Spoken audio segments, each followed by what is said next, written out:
Another cabinet appointment in this new quick-forming Trump administration. Tulsi Gabbard, she will be the director of national intelligence. Robert F. Kennedy Jr., a vaccine skeptic suspicious of mainstream medicine, was chosen to lead the Department of Health and Human Services. According to President-elect Trump, he has chosen Linda McMahon as his next Secretary of Education. CNN is reporting that Trump is considering naming Kash Patel to lead the FBI, adding to Trump's growing list of controversial picks. Trump just announcing that our own Pete Hegseth will be his Secretary of Defense. President-elect Donald Trump has also nominated one of his most prominent loyalists in Congress, Florida Congressman Matt Gaetz, to lead the Department of Justice. Mehmet Oz, known as Dr. Oz from his days as a TV personality and physician, is now Trump's pick to run the U.S. Medicare and Medicaid agencies. Tesla CEO Elon Musk and Vivek Ramaswamy to lead a, quote, Department of Government Efficiency.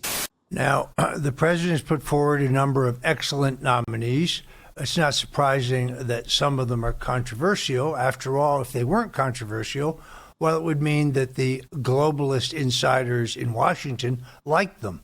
The fact that they don't like them, the fact that they're objecting to, say, Tulsi Gabbard, the former four-term Democrat congresswoman from Hawaii, who served her country in combat in both Iraq and Kuwait and still holds the rank of lieutenant colonel in the U.S. Army Reserve, or Robert F. Kennedy Jr., who I think is, by joining with Donald Trump, fostering a new political realignment in this country.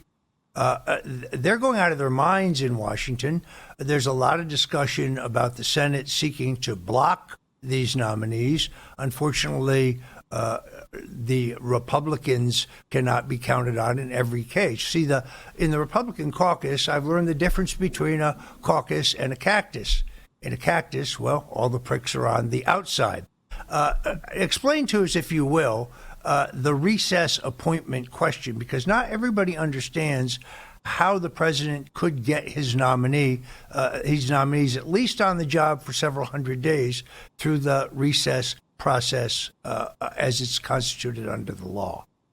Well, first we need to step back and remember this. The American people elected President Trump in a landslide. Again, 312 electoral votes, and he has a mandate. He has a mandate for reform. He has a mandate for change, and he has a mandate to bring a bipartisan team into Washington to shake up Washington, D.C. He ran on that. The American people liked what they saw. And so they voted for him on November 5th. And I would say this to Senate Republicans. Your job is to confirm the president's qualified cabinet picks. You should presume that if they're qualified, they should be confirmed. There is a presumption they should be confirmed.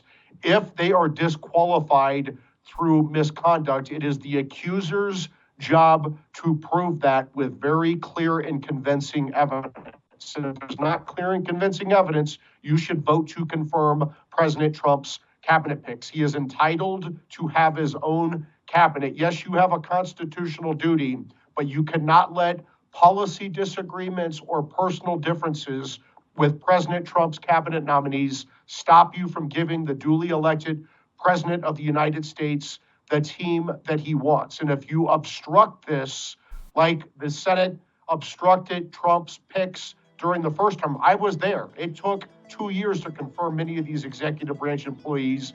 Then the president should have all available options to including recess appointments.